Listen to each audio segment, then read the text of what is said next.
Donc, voici un petit peu d'explication. Pourquoi, Caridwen, il arrive que tu annonces des choses et que cela ne se produise pas?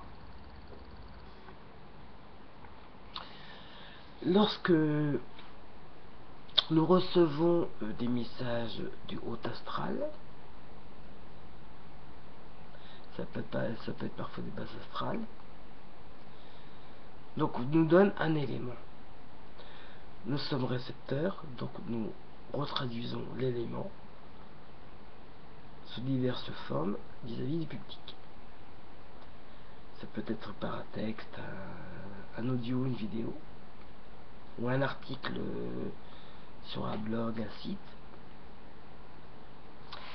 Donc il faut savoir qu'une fois qu'on a connaissance d'un événement, donc l'information prend en quelque sorte, ça lui confère un début de vie, de naissance,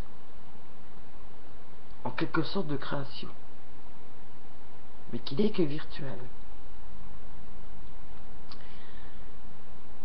Donc après, il se peut que d'autres esprits désirent de s'emparer de cette information-là pour la contrer. On va prendre un exemple.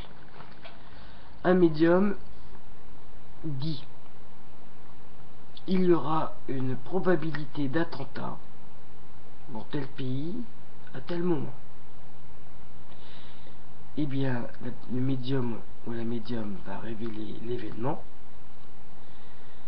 et des esprits du haut astral vont se charger pour que ce sinistre événement ne se passe à point.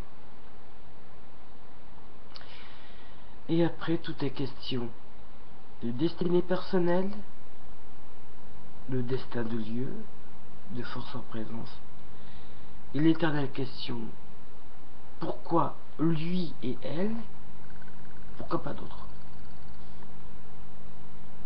Pourquoi est-ce que ça arrive à certaines personnes et pas à d'autres?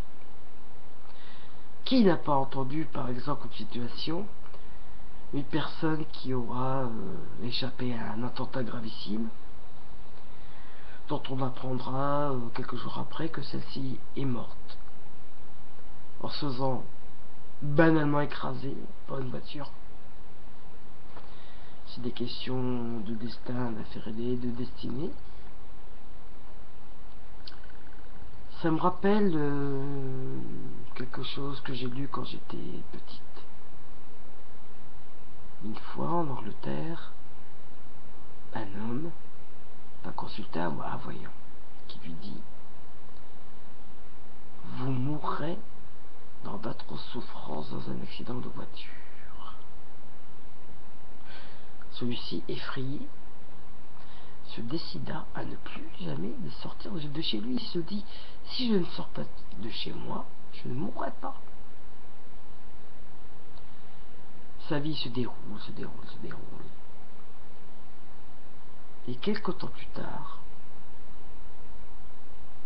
cette personne mourut parce qu'elle était dans son fauteuil et qu'elle y dormait, comme ça, et qu'elle avait un cadre au-dessus de sa tête dont le fil s'était usé et qui était tombé sous la nuque de ce monsieur, lui donnant le coup du lapin. Et vous ne devinerez jamais ce qui était représenté sur le tableau. C'était une voiture. Bizarre, non? Donc voilà. Et après, c'était une question de pratique personnelle. Il y en a qui vont se protéger par des prières, des gris-gris, des talismans, des choses diverses et variées qui vont porter à travers la quatre feuilles, etc., etc. Bref, le destin collectif, ça demeurera toujours un mystère insondable et universel auquel parfois on y pourra quelque chose, parfois on n'y pourra rien. Pourquoi est-ce qu'un jour J, plus de certaines centaines de personnes vont toutes décéder dans le même accident d'avion, le même crash ou le même attentat? On ne sait pas. On ne sait pas. Donc c'est des esprits du mal qui ont réussi leur œuvre. Après c'est une question de loterie. Voilà. Donc voici pourquoi une prédiction peut se réaliser ou pas.